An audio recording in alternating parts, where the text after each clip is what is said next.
everyone. Welcome to Truth Medicine. I'm Carrie. I'm your host. And if you don't know, Truth Medicine is a community where we explore the stories, lessons, and life-changing moments of women all around the world in different cultures. And today I'm really excited because I have Marley. Hi, Marley. Hi. I've known her since I was 13 years old. We went to performing arts school and we've been weaving in and out of each other's lives. And Marley, thank you for being here. Marley lives in LA, so she came all the way down from LA. And I'm really excited to debut her story. I actually don't really know her story.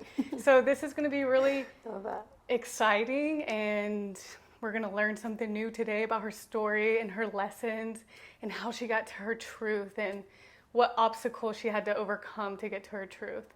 So Marley is the best-selling author of About Love.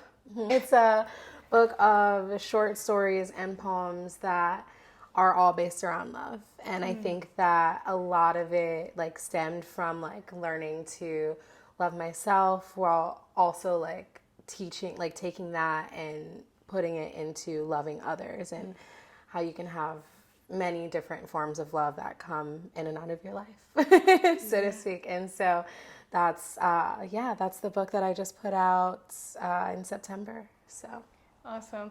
So tell the viewers that ones that may not know, how was this inspired? I know you're an artist of many things, and I always thought you were going to be an actress. Yeah, because we went to performing arts school and we studied theater together, among other I mean all sorts of things in the school. But I definitely think that when I was writing this book kind of came to be because this is my second book, and my first one was all about travel and learning so much about other people and as many different cultures as I could. I went to 14 different countries and I did all this stuff, and that kind of turned me more inward because I was kind of searching for love, innocence in all these other places.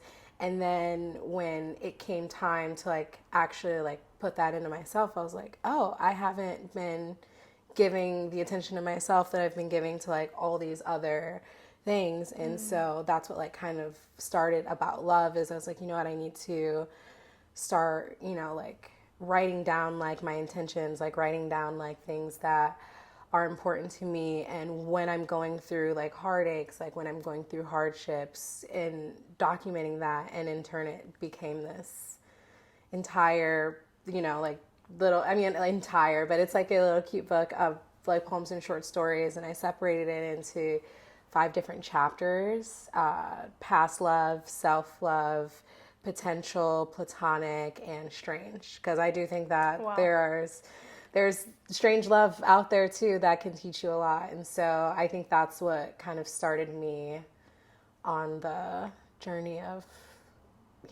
doing that book. Yeah. Have you always been a writer, or you have? Yeah, but I don't think I really had the confidence in sharing my art and my writing with people. And that's where acting came in, because it was easier to do what was given to you on paper. It's oh, okay, I'm an artist, I can act, I can do this. But, I was always kind of writing poems. And I even found a little book 2 weeks ago that were all the front of it is quotes that were important to me. But if you flip it over, it was all these poems that I didn't want to share with anybody, because it was I really kept writing to myself for so long until I would say the past 4 years. So what was that moment that you were okay, I'm ready to show the world this? Because I feel one of my biggest challenges is stepping out in the world. It's a scary thing. And and it's I can do all the things behind doors when no one's looking, but when it comes to actually showcasing what your gifts are to the world, is super challenging. So what inspired you to step out, and how did you overcome that fear? It was, a lot of it had to do with my parents, actually. Both my parents were very instrumental in being this is something that we've heard you talk about. We've seen you like writing, and my dad, he was a musician in the 90s. He was a rapper. I and didn't know so, that. yeah, so he was a musician and did the whole rap thing in Detroit and even like some in New York. And so he was very much like, please, like, do more of this. I think he was the one that really pushed my creative gene, which I appreciate him so much for. And then my mom was, I would tell her, like, oh, I'm going to all these like new places. And when I started traveling, I started writing a blog about like my travels, and I was sharing it just like with friends and my mom. And my mom's like, why aren't you sharing this with more people? This is really interesting. Like, I love reading your stuff. And I'm like, but you're my mom. She's like, no, like you. Well, you're my mom. I mean, most people aren't so supported by their family. I know. And I'm so fortunate. Like, honestly, bless my parents. They've really been behind me from the beginning. So they're a lot of why I've had the confidence to be like, okay, well, I'm going to share this. And I remember sharing my first blog post on Facebook. And then so many people, like friends of mine, were like, this is really cool. Like, I really loved like hearing about your time in, like Paris or this. I'm like, oh, okay, people like what I write. And then that's what kind of stemmed like me being more confident with sharing my writing. And it was just getting it out there. And, like, when you really like love something and you love what you're doing, people can see that, and in turn they end up like loving it too. And so I feel like that's what helped the most with those. So I want to go back to the parent thing, because usually it's the complete opposite. That kids are not supported by their parent. So it's so awesome to hear that you were supported by your parent. Was there any like other personal challenges that you had to go through that you were maybe like, oh, like, I don't want to put this out, even though I'm getting all the support from my parents? Yeah. Was there?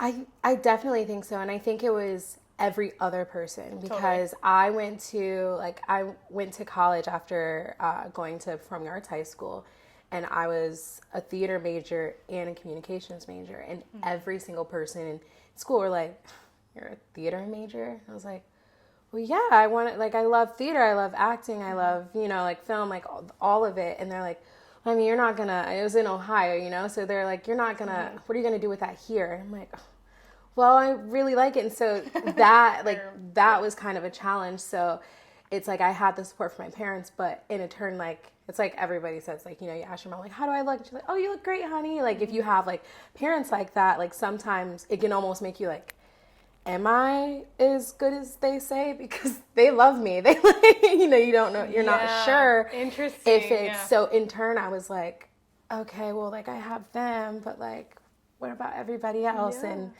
moving to LA was like really tough too, because there's so much talent everywhere and so many people wanting to do similar things that it becomes a bit overwhelming when if you're not as confident in your talents and what you're doing. So that was definitely, was hard.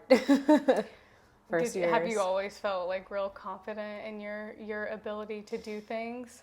I feel like even if I wasn't confident in my ability, I was confident in the drive to get there. So a lot of that, like, I feel like the confidence in what I was doing would actually come a lot later than me actually doing it. Because I'm more of like, I'm like, like, I want to move to LA. I graduated college and I was like, okay, getting another job. And Mom, I'm moving in 6 months. And she's like, oh, that's what you want to do for real? For real? And I was like, yeah. I had no idea what I was going to do when I got there. You know what I mean? But I think so the confidence kind of would come after, because I would kind of leap before I had a net, and then start like hurry up and weaving my net. My favorite quote is, leap and the net will appear. So. Oh, yeah. I love that. I love it. I know. That's basically what I've been doing, but I never knew that the net would appear. I just kind of would leave. It's following your curiosity with courage. Yeah. That's so beautiful. Yeah, I love that. Yeah. So you wrote this book about, I know you have your first book and the second book about love. Will you share with us one of the poems that were maybe like challenging that brought a new sense of awareness or healing to you? Yeah.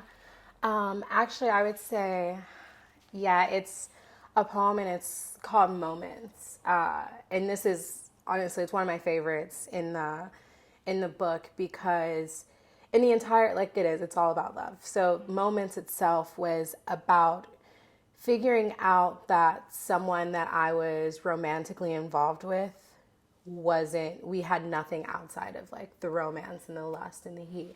And realizing that and writing that, and then in turn like being like, okay, I'm gonna share this. That was kind of what taught me a lot, because it even like it's something that's carried through like years for me. You know, like sometimes like you are going to have like very intimate and very great connections with people, and it might not be, you know, the person that you're going to spend the rest of your life with. And I'm very much like a romantic at heart, so I'm like realizing that like as an adult and being like, this is someone who is going to leave my life, and I have to be okay with knowing that they're not going to be there for a long period of time. And that's why it's called Moments, because it's like, how long do you hang on to that moment before you let it go? And yeah, before it's like holding you back. exactly. And so it's kind of like learning the balance of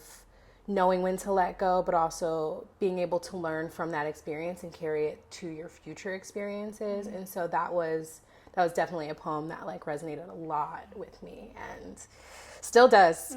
Even like thinking about it still does. And what's cool about Marley is she has these little short videos too that she does voiceovers of, and it tells this whole story. Yeah. And it's just super artistic and Thank you. done really well. You're welcome. Yeah, no, those were really, really very interesting to shoot too, because having someone else, because I was in some of them, I was in two of them, and then I mostly got like other actors that are friends of mine who, you know, especially like over like quarantine, that I was like, okay, like people I'm close with, like, are you okay to like, you know, like do this like COVID safe like filming to create something from my book, and then seeing it created and knowing that it was like a piece of me, and then seeing it like acted out, like it's not just like words anymore, it's, you know, a visual album, so to speak, you know, to go with the book. And that was very, that I feel like took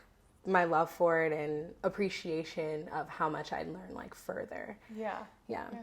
So what inspired this second book about love? Like why now? So I'd been working on it like sporadically over the past like year and a half, 2 years. I started with a letter writing campaign, I think back in 2018, and it was over the summer. I was like, how many friends of yours do you know what their handwriting looks like? Like your handwriting is so unique to you as a person, and you don't know what a lot of your friends' handwriting looks like. And so I started writing, like I called them like love letters. I was like, so I want my friends to know what my handwriting looks like, and in turn I want to know what your handwriting looks like. So I told people if they give me their address, I would write them a little letter of love. That's why I started calling, you know, like I would write a poem specifically for you. And so a lot of the poems in that book are poems that I wrote with that person in mind, or even just what I was going through that day and they got that poem.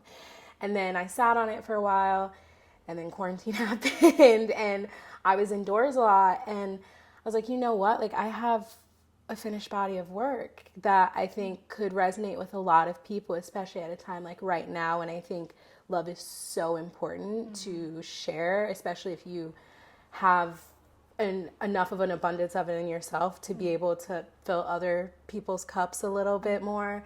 And so that's what kind of like started it, and then it's been spitballed, and then all of a sudden it was here. That's beautiful. Yeah. I know you mentioned earlier about you took last April. Was it last April? Yeah, you took a year off of dating. You stopped dating. You didn't have sex. Yep. I'll take this part out. It's okay. What was that like, and what led you to that? So I think a lot of that was and that actually stems from when I wrote Moments, actually, because I realized that I had all of these little moments with people, and it wasn't, it wasn't lasting like as long as, I would think it would, or, it would There was kind no of like fade stability away. or substance. Exactly. And it was really bumming me out. And so I realized, I was like, I have to figure out what it is exactly that I want. Not necessarily like, I need a list of like what I want, but just like in my soul, like in my heart, like, because all of what I'm getting are things that I can tell that I don't want. So why am I attracting it? Why do you think you're attracting it? Exactly. I think I was attracting it because a part of me was looking for something that I thought was lost within myself. And once I stepped away from all those other things, like, it's not something that was lost within myself. It's just, I think I got to a point to where I felt I deserved more. And in turn, I was like, until I see that what I deserve is there, then I'm not going to date. I'm not going to have sex or any of that. And it ended up being a lot longer than I anticipated, and for a good reason, because I really needed all of that time to be able to, like, kind of in a way heal myself to be ready for others. So, yeah. That's such a like brave and courageous thing to do for. Yeah. Is that still something that's It's on? not quite anymore. I've started dating since. Unfortunately, funny enough, I started wanting to date in the beginning of quarantine, and so I was like, oh, of course we have quarantine. But it ended up making, I don't know, dating a little bit more meaningful. So I feel like it was definitely great for me. I think it's so important that people you have some people who just go from relationship to relationship to relationship, and they never give themselves that time to heal. Yeah. Can you, I'm sure there's probably people listening being like, oh, I could never do that. But I know I need to. Yeah. Like, what advice would you have for somebody that maybe is like afraid to actually pause, go within, look within themselves? Yeah. What advice would you give to somebody that's scared of that? Yeah. The advice I give is take a look at the instances that are happening in your life. Take a look at the people around you. Take a look at the energy that you're attracting. And if something about that isn't sitting right with you, then maybe it's time. You really need to, in turn, take a look at yourself. And you're never going to be able to get a full picture of yourself with someone else in the picture if you're still trying to figure out that picture of yourself, because then you end up finishing that picture of yourself with pieces of this other person when you weren't all the way there yet. And so you have to just think of, like, if someone's drawing a picture of you, do you want that picture to be of you, or do you want it to be of you and this person? And if this person isn't somebody that you would want to, put yourself out there in a picture with, then maybe think a little bit more about what you're attracting. And that courage will be there as soon as you do it. Because as soon as you are by yourself and you get comfortable with yourself, you're like, wow, I really don't need a lot of, this attention or certain energies in my life as I thought I did, just because I could give that to myself, Yeah, it's kind of like when you actually pause and give yourself time to breathe and go within and know who you are, you start to figure out the things you like. And I think that really reflects, if you give yourself that space and time to do it, when you jump in or go into relationships after that, I imagine that if this person is something that's going to be a match for you, or if you're like, nope, been there, done that, now I know what I want, what I don't want. Exactly. I always say, I was just talking about this with someone, is like, I feel like I may not always know every single thing that I want, but you learn a lot about what you want from getting what you don't want. And I think everyone has their threshold of the things that they don't want, and they're like, okay, well, obviously this isn't working, So you kind of have to allow yourself to make those mistakes, but don't keep making the same mistakes, because otherwise are you learning from them? Totally. You have to kind of take a step back to be like, okay, what was it that went wrong, or where was it that didn't click, and kind of internalize that and figure it out on your own. So, yeah. So now that you're dating again, what's the biggest difference? Do you notice a difference from taking that time? I do. I do notice a big difference. And I think the biggest difference is that I like a lot less people than I thought I did before. And not in a... You like a lot less people than you thought you did before? Mm-hmm. Okay. So, like, there are people where I'd be like, oh my gosh, I'm into this person, or I'm into this, but now there are clear things that I know in myself. I'm like, I can't, I have, like, my boundary of, like, I know, like, for instance, like, I want to have children. So I know, like, when someone, like, if someone is just so, like, grossly turned off by the idea of kids, I'm like, okay, that's something that sits a little bit more with me now versus being like, oh, I mean, we'll just, like, we'll see how it goes. Yeah, because, like, once you realize that there are all these, like, different things that aren't lining up, I feel like you end up, I don't know, the lines get a little bit blurred at a time, and then you're either settling on one side or the other. And when it's, like, true companionship and everything, you notice you're not settling. You know what I mean? You're kind of, gaining things from each other's lives and sharing that together. And I think that's, like, the biggest thing that I've learned, like, from dating is I've been having a lot more meaningful, like, I don't know, like, not relationships, but, like, dates with people and interactions with people. And it's just much more substance. Totally. Yeah. Yeah. Yeah. So it's nice. Yeah. I think that it's like when you know your worth, you know yourself. Yeah, definitely. You just, you know your worth within relationships. Yeah. And relationships are challenging because they can reflect exactly what you don't want to necessarily look at or what you're not aware of within yourself. Oh my God, totally. And I think it's like that not only with, like, romantic relationships, but even, like, friendships as well. Totally. I think that, like, I always think that, like, people's friend groups, like, very much reflect different personalities of yourself just in other people, Sometimes I'll stand back and I'll look at all my friends and I'll be like, okay, because I used to say, oh my gosh, I have so many different friends and they all are, like, different aspects of myself. It's really cool. Like, I have a friend that's super funny, goofy, one that's, like, a hermit, doesn't like to do anything. Yeah. The other one who loves sports and, it's really cool. It's like they're, like, different parts of you. And in turn, they also have different, like, you're a different part of them too. So it's, like, really, it's really cool. Yeah, you're always, like, reflecting back. Or someone's always reflecting back a part of you. Yeah. Yeah, definitely. I definitely agree. So, what do you think has been your biggest challenge with relationships? Staying in them. Why do you think that? Because there's some people who just, like, can be in a relationship and it's so easy, and then, like you, I see you, and I haven't known you to be in, like, a super monogamous relationship. I've never been in a long-term relationship. And you desire that, right? Yeah, it's honestly, it's a little, I think relationships are very interesting. I think early on, I settled for too little, and in turn, I stopped wanting to settle for anything. And I think that is a balance that I'm constantly, because in college I dated a lot of people who just were, it's just not good. It's just, you're in college, you're young. Yourself.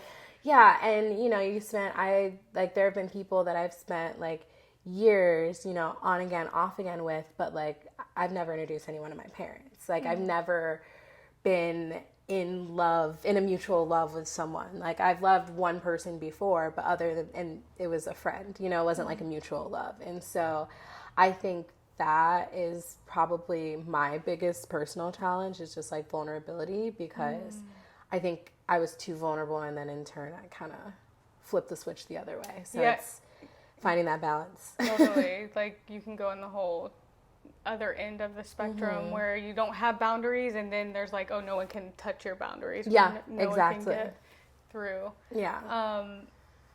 Vulnerability is a hard thing. Like, I used to think I was the queen of being vulnerable, but until I got into my relationship with my partner, Josh, Did you learn you're not as much? Yeah. I was like, oh man, I thought it was so heart-centered, but like something about our dynamic would like bring out that like wall when I felt like he was getting too close there. Really? Yeah, and I'd be like I would just like shut down, and it was kind of like F you, like it was my way of controlling. Yeah. But it was because my fear of being vulnerable for whatever reason. Mine was childhood, like not feeling safe, Do you relate any of your fear of being vulnerable to your childhood?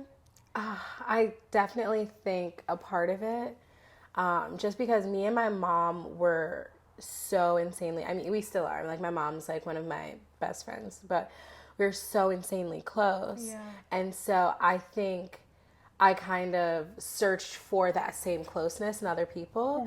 And then when I wouldn't see it, I was like, well, what the hell? It's like, I'm not getting, like, this is the love I'm used to that I love. That's great. And I'm realizing that, like, I'm not getting those from other people that, I'm interested in.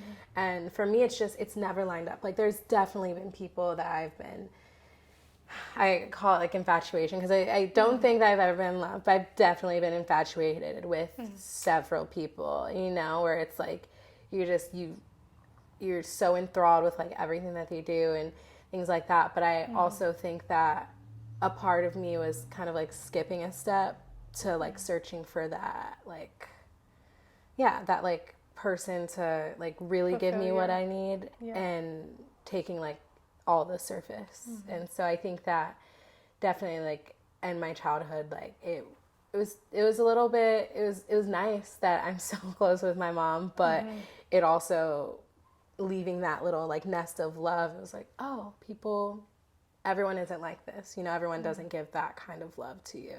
And yeah, it's interesting because I think I had a hard time being vulnerable with men because my father wasn't really around, nor did I would visit him every like summer or holiday, but I never felt like a super deep connection with him.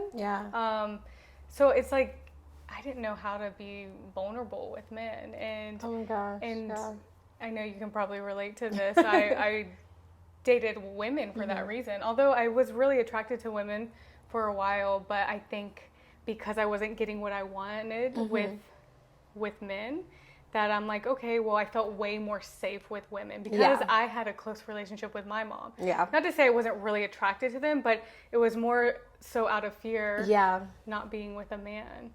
And there was a lot of healing around the masculine, my relationship to the masculine, that I had to do before, because I always knew, I was like, I want to, have a husband and I want to get married. Like, I see those things. And, but it's going that back and forth and be like, well, no, I completely relate to that, because I feel like that is partially why I kind of stopped like dating last year, because I think a part of me was searching for like this like partner that I would see in like other people, and like looking for this like male figure, and then knowing that I was, like queer and that I was into women, but never really trying. And so I kind of I was like, why am I so focused on dating men, like finding, like this guy, when I know that there's more to me than that. And so that's what a big part of the reason why I like took a step back, because I was just I felt like I was limiting myself to the amount of love that I could have, and limiting myself to like who I was basically around all the time. And so in turn it brought a lot of amazing like queer women in my life, and queer people in general into my life, when I like kind of opened up that side a little bit more. But I don't think I feel like I've kept, because I have, like a few really, really good guy friends who have been just like great, that I've always been the one in like my little queer circle, like, no, like guys are really cool. Like, it's like, they're not all bad. Right. And so I've been able to like help that balance, but like sexually, like it definitely did a hard switch for me, I think, in the same way that it did for you too. Yeah. Because you just like feel more comfortable around women when you do have a close relationship with your mother, I feel like, too. Yeah. Yeah, and to be fully honest here, I'm not saying that that's the same way for every woman that loves women or with women. That I'm just speaking on my personal truth around it. And yeah, I remember that actually being with a woman was really what made me comfortable with my body. Yeah. Like more than ever being with a man. And like I said, it was because I had no real example of masculine. And, you know, through my work with Josh and, you know, my own healing journey, have I been able to soften and heal that masculine aspect within myself. Yeah. It's a scary thing. And, yeah, I think that... And I think, you know, a lot of people, you know, aren't aware so much of that. And not that that's the case for everybody, but yeah, just in my experience, it's been that way. Yeah, totally. I completely agree. And it's been my way, like, in that experience. And even I have, you know, a lot of like great men in my family. Like, I have predominantly a male family, funny enough. And so I've had great examples. And I think that's what actually has made my standard the way it is, because I'm like, I have, you know, like great uncles and cousins and my dad and, you know, people on like both like my mom and my dad's side of the family. So I'm like, if they can be, you know, great men, then I know that there are, you know, and I just think I was searching in the wrong places for that and had to take a step back and in turn. And now it's, you know, I'm kind of open to dating whoever, you know, it's not just, you know, I'm only interested in women, but you know, I feel like everybody has their course in which they have to like navigate and to find out like what they want and Totally. And what fulfills you at that time too. And it makes sense why you probably wrote this whole book about Yeah. love. Like you're trying to learn and you want to experience that. So usually what people do out in the world is what they're trying to learn themselves. Yeah, that is very interesting. Wow, that is very interesting and very true. Because I've been very like love focused, especially the past like 2 years. Yeah. Okay, so I know you wrote the first book and the second one, and there was a time in your life that you felt really depressed and anxious. Yeah. And this was when you were traveling and you're like learning about all these cultures, and I would love for you to share with us how that experience was for you and how you got through it. Yeah, it was tough because when I first moved to Los Angeles in 2013, I like had this like the dream of like being an actress, and, like doing all this stuff, you know, like Me everybody. too. Yeah. And I got really discouraged by the industry because something wasn't right and I didn't know what it was. But I had just moved all the way across the country and I was like, well, I can't go back now. And so, you know, I started looking for jobs and my mom suggested that I become a flight attendant, you know, to support myself while, you know, having like writing and going on auditions and things.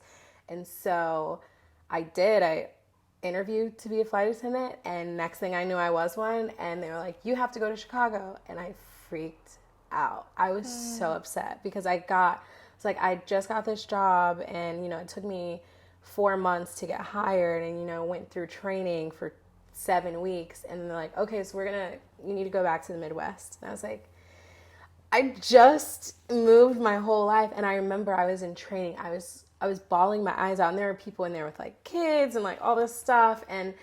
But at me, you know, single 23-year-old, I was like, I can't believe I have to leave LA. And so when I got to Chicago, I was insane. Like I was in such dark places, and it was scary for me because I was traveling to all these different cities and like doing all these amazing things and like posting online, and people would be like, oh my God, I'm, you know, like, I'm so jealous of your travels and all this stuff. But at the time I was so miserable. I was looking for like any avenue of happiness, and that's what started those travels in the first place. And then it became a blog. And so I began journaling how upset I was. I would journal all the cool things I did, and then on the plane on the way back it would be a journal about my like mental health. And it was usually like, I'm sad that I'm leaving Rome. I'm just going to sit. I would get back from Rome and go sit in my room for like days on end, and I wouldn't communicate with anybody. Well, I could imagine why you were sad to leave Rome. Yeah.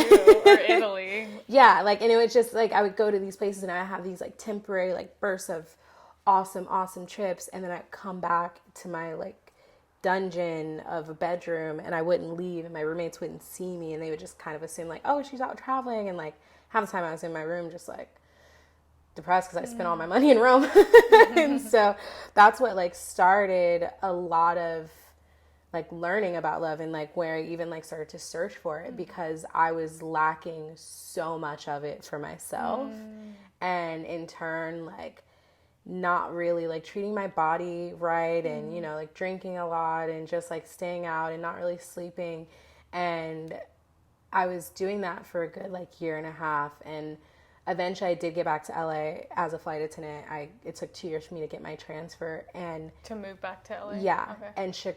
And leaving, that was what kind of like, I don't want to say like taught me what love was, but like, you know, like leaving Chicago kind of, I was like, wow, like I really grew and became this person that I didn't think I could be in a city that I didn't even want to live in. And now it's my favorite city in the States, if 3 months out of the year. Chicago? You know? Oh yeah. I go there every month if I can, ever since I've left for the past 4 years. I have, my best friends are like still there that I see regularly. And I very much consider Chicago like the first place like I created a home for myself and created like a way of loving myself there, because I didn't think I was going to be able to like the entire time that I lived there. So what I heard was you moved there and you didn't like it and you were depressed. And then you're traveling because you're a flight attendant, so you get to travel to all these places. You have this amazing experience, and then you come back all like, what the hell? You know? Exactly. And over those years, like I think it was the last year in Chicago, because I was there for about two and a half years. And so my last like 12 months in Chicago, I started hanging out more, and I started making more friends, and I realized that I was like keeping myself from a happiness, because I was like so, like I was almost like punishing myself because I was so mad that I left LA and that my life wasn't going like exactly how I had planned. And in turn, I just like wasn't letting people in. And as soon as I started to like look outward, when it came time to leave Chicago, I was like, damn, I really love it here. You know, I love these people. I love this, like they really like showed me like how to love myself. Yeah, so. Yeah, it's like you have to me, that's just a beautiful example of giving things time to really flourish, you know? Like if you plant a seed, you're not just gonna see it bloom after an hour or a day or a week, maybe a week. But you have to give it time to actually like blossom. And everything is not gonna blossom that fast. Yeah, it's such a beautiful metaphor for life, you know? Like I see so many people have big dreams, and they start heading in the direction of their dreams, and then they're like, they stop after maybe a week of doing it because they don't like it. And it's just like, sometimes your dreams aren't always gonna feel good, like in the mundane. Like you have, like if you're really passionate about something, like you have to keep pushing through, as long as you know if it's in the direction of your dreams. I think that's so true. I remember like speaking to a friend about that, because they were like, something really, you know, bad had happened in their life, and they were so upset about it. And I was like, not everything that shapes you as a person is going to be good things, you know, like not like, you know, like some of the hardest parts of your life and some of the saddest parts of your life is what ends up shaping you and making you stronger. And so taking like those instances, it's hard at the time when you're feeling it, because you're really feeling it. And you're like, oh my God, I don't want to go through this. But it's like coming out of the other side that ends up like really making such a drastic change in who you are. So you got to feel to heal. Feel to heal. I love that. You got to feel the only way out is through, right? Yeah, exactly. what got you through it? Like, what helped you heal? My friends, honestly, a lot of great opening myself up to having good people in my life, and in turn, like how you're saying earlier, like knowing a little bit of your worth, like even a fraction, and then projecting that, and then in turn it, maybe will get the attention of somebody that you didn't know you needed in your life. And I think I'm a huge advocate on keeping like good energy in my life, and I think that that was the start of me finding that like energy, and finding like those people who are, I always say like friendships are almost like you meet people and then it's like you leave and you're connected to them now, and however you nurture that little rope that you have, like it can be dragged through the mud or it can be like gold and it can be this, and so it's like you have to like nurture those connections. And I think that's what kind of helped me through that, is truly nurturing the connections that I was making, and like putting in the time and the effort, like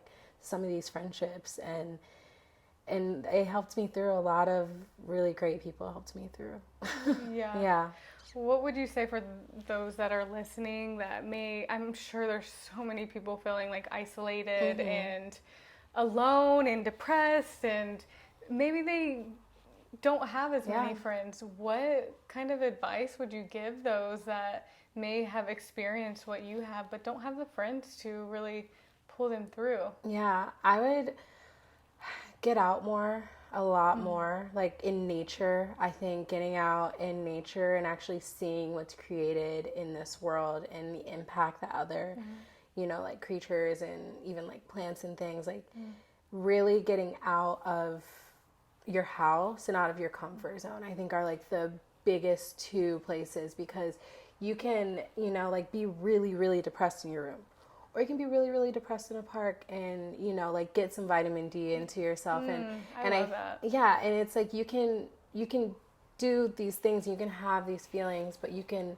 also like just try and like wake up and, even like make a list of like 3 things that you want to do today. And through that day, like do those things, even if you don't want to, so I definitely think those are. Yeah. And I want to touch on like opening up, like maybe do something outside your comfort zone that probably feels awkward, feels weird, but just do one little thing that you wouldn't usually do, maybe out in public or with people. Because I know like sometimes I can be a hermit and I don't want to talk to people, but sometimes if I just push past that resistance that I'm feeling, like I end up having a really amazing time and meeting all these beautiful people. Exactly. And you can even, and there's even things that you can do indoors too. Like if you, like I always joke around, I'm like, if depending on like what like social media like avenue you use, like what is on your interest board, like are there dances on there, like learn one of them, like even if it seems so silly to learn one, or like if you see like cool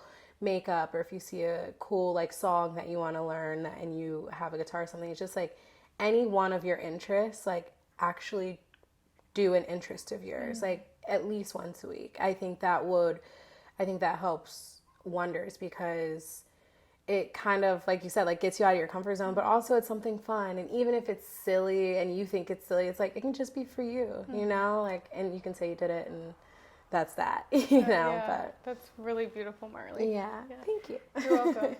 So if people are reading your book, what do you want them to get from it?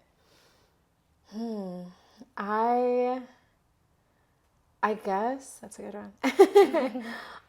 I suppose I wrote it mostly to be related to, but to also know at the end of the day, like you are not alone. Like there is, even if it's yourself and, the energy of like the universe around you, like there's so many ways to get yourself out of whatever, like hole you may be in, or sometimes it may be like you're drowning, you can always swim to the surface. Like you have full capability of getting yourself out of there. You just have to make that decision. I think that's what this book kind of like takes you through. Is like there's like very sad poems and there's very happy ones, and it's that like love is ever changing and your mood is ever changing, and that's okay.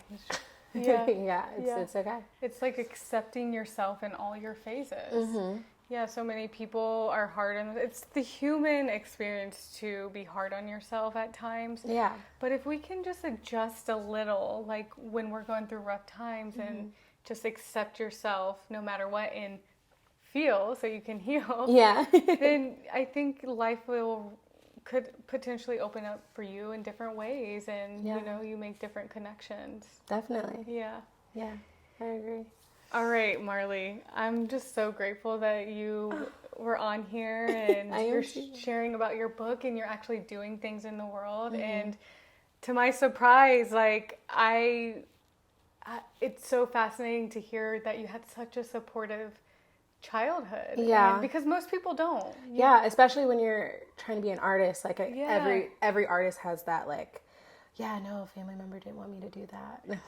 Yeah. But you had your unique challenges with dealing with depression and anxiety. So no matter what our childhood is, we all have our unique challenges. Definitely. Yeah. So for those that are listening, that are maybe just beginning on their journey of self-awareness, what's a token of truth that you could give someone to begin healing so they can actually live out their truth or their mission in the world? Let's see. I would say it's not only being aware of your faults, but accepting them. Because I feel like a lot of things that I went through, I would kind of like think or something, you know, was like that I did that I didn't really like, or I call them character flaws, you know, and I would you know, kind of like know them, but I wouldn't necessarily learn from them. And I would kind of beat myself up over it.